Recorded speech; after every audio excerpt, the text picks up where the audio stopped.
Welcome back to the Sherwood's Diner here with New England Patriot quarterback Scott Zolak and current broadcaster. Yeah, current broadcaster. It's been a long time since I played quarterback. So it's great being here in Worcester. It's first time ever at Polo Park, and to have the honor throughout the first pitch, that was cool. A little nervous, threw a little high, but a lot of. It's great seeing the kids, the family, and people out enjoying baseball.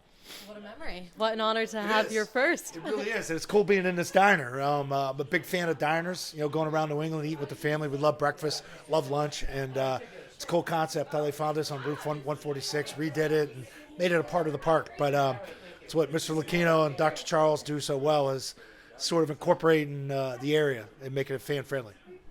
Growing up in PA and then college in Maryland, when did the NFL aspirations begin? Oh gosh, probably my senior year at Maryland when you play a couple games and hey, I could do this at a high level, and then teams show interest in the spring. Once you build up to the draft, and you never know, nothing's forever. So enjoyed playing football. I was lucky enough to play 9 years in the league, and even more blessed now to call games and be around. I'm doing around my 10th year calling games for the team. So having a lot of fun doing it. Majority of your career was spent with the New England Patriots. Yep. What was one of your biggest takeaways working so closely with Drew Bledsoe and Bill Parcells? It was great having Parcells at the beginning. Made football important, and I don't think Coach Belichick would ever be here, would have ever met Mr. Kraft if it wasn't for Bill Parcells, bringing his staff here. Bledsoe, I had to accept being second. You're not going to play, but been friends with him since day one, and he's a great guy. He has a hell of a wine, so make sure you buy double back wine. It's expensive, but it's really good. You took your talents off the field onto 98.5, the Sports Hub with Bertrand. Did you imagine staying in the sports world well after playing? It's a great question. No, because you never knew what you're going to do, and when you're done, you play in the league for almost 10 years, then boom, you got to go into the job market. I was lucky enough, Bob Lobel got in my ear and had me do Patriots pregame, postgame on Channel 4, and I've been doing it since. And then the radio came, and then the Sports Hub came together 15 years ago, and since then it's been great. It's been a great ride. To what extent does your football IQ help with the broadcast?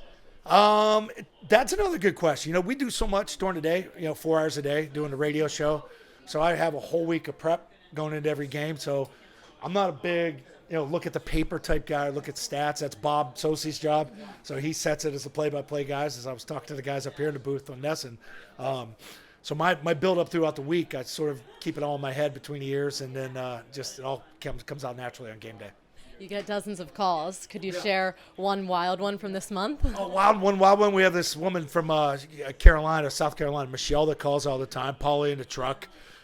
We get some crazy ones. Paul in Rhode Island. So we have our specialty ones that we know, and they call their live one. Jake in Boston.